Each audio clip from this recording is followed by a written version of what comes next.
So this is the debut episode of Moderations with a Moderate. In this series, I will be discussing, social and political things, and taking it not necessarily from a centrist point of view, but from a point of view that thinks everybody's wrong, pretty much. On today's episode, I wanted to cover this recent situation with James Gunn, where his Twitter, he had some old tweets that resurfaced, where he made jokes about pedophilia and he made jokes about rape.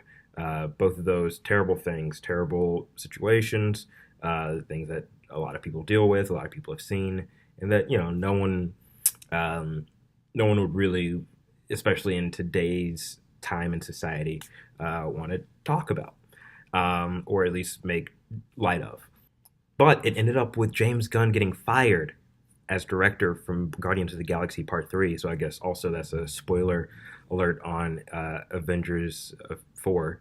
But here's the main issue with that. He wrote these tweets well over 10 years ago. And there tends to be this habit now that people are using today's standards for yesterday's actions. And in a lot of situations, that just doesn't seem fair. Um, One, nobody's perfect. If you look through literally anybody's tweets, especially someone who's trying to be funny or work in entertainment or comedy, you're going to find something offensive. I guarantee you, Amy Schumer has probably said the N word at some point. I guarantee you, your most liberal of liberals, whoever it may be, has said something offensive at some point in their time. Um, and that seems to be the new sort of standard of holding people to a regard of now. Yes, now you shouldn't make those types of jokes. Now you shouldn't be offensive or harmful or whatever. People are a lot more sensitive. In a way, the best currency right now is sympathy, which that's a big reality. People are getting off on the narrative of being brave, but also a victim, and and a lot of times that comes in the form of being the most offended. And here's the thing: something being offensive and someone being offended are two different things. Um, so you shouldn't always necessarily be offended by something offensive. You can be, but my way of thinking is, am I going to care about this in 3 days? Uh, will this affect me in a week? And 9 times out of 10, something won't. But we are very reactionary because everything moves so quickly. So because of that, we tend to think we have to speak out on something, or we have to do something, or we have to get someone fired, or we have to, somebody's got to get canceled, right? That's the big thing of canceling people. It's like, but no one in this day and age is cool with building people up, is cool with redemption, is cool with growth and learning. And why is that? Why have we sort of sauntered ourselves off into this ideology that uh, our stock can't be raised unless someone else is brought down, unless someone else is destroyed or is canceled? Um, so we really need to analyze that. I don't think James Gunn should have been fired for his tweets. I think he should have apologized, which he did. If I'm not mistaken, he deleted the tweets. If you unfroze someone from even 5 years ago, right, and brought them to today, they wouldn't know how to fucking act, you know. And that's the reality of the situation because we are quickly changing and evolving in our social structures, but that doesn't necessarily catch up for everybody. But we have this idea that everybody's supposed to be the top, the smartest, the best, the most right, the most tolerant. But that's not how everybody is. I mean, if it was, then you're living in a bubble if you think that way.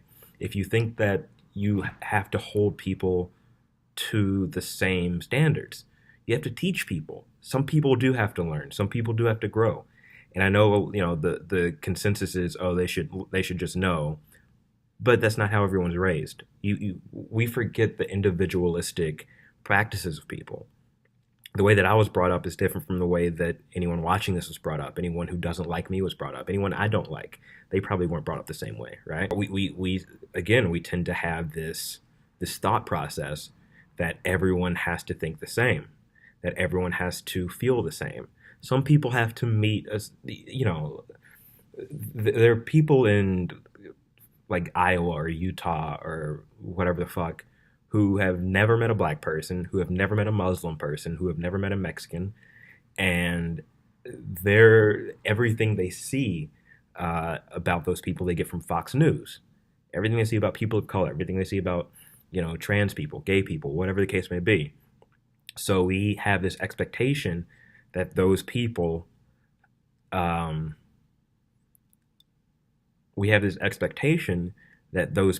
should just catch up, should just know. It's like, how would they? Why would they care? They're worried about working. They're worried about their jobs. So you have to sometimes teach these people. Sometimes they have to interact with people who are different than them, and that's where their growth comes from. And if you fire off with anger, if you fire off with trying to get someone fired or pressed or isolated, then they're just going to return angry. Somebody had tweeted, it's these right-wingers, these conservatives that got rid of James Gunn. They're the ones who dug through his past to try to get rid of James Gunn. It's like, well, liberals do the same thing all the time. Essentially, I feel like liberals and conservatives are one and the same. It's a very thin line. Because the actions are the same, the reactions are the same. It's just on like a different. It's like a mirror image, but just here's this hand, here's that hand, and that's what makes it so intriguing. That all they know is this. That's why they're so combative all the time. That's why they fight and do all this stuff. So yeah, everyone tries to get everyone fired all the time. And so to say like, oh, it's conservatives who tried to get James Gunn fired, yeah, but liberals have been doing the same thing for years of getting people fired, of digging up tweets, even like dead people. Like I remember when David Bowie died, people were upset about stuff he was doing like in the 70s. It's like, why didn't you say this shit when he was alive? Like, why dig into it now? But that's who we are as a society. We feel the need to dig up those skeletons so we can feel better about ourselves, so we can elevate ourselves. But something you should always remember is that everyone has skeletons. Everyone has something buried.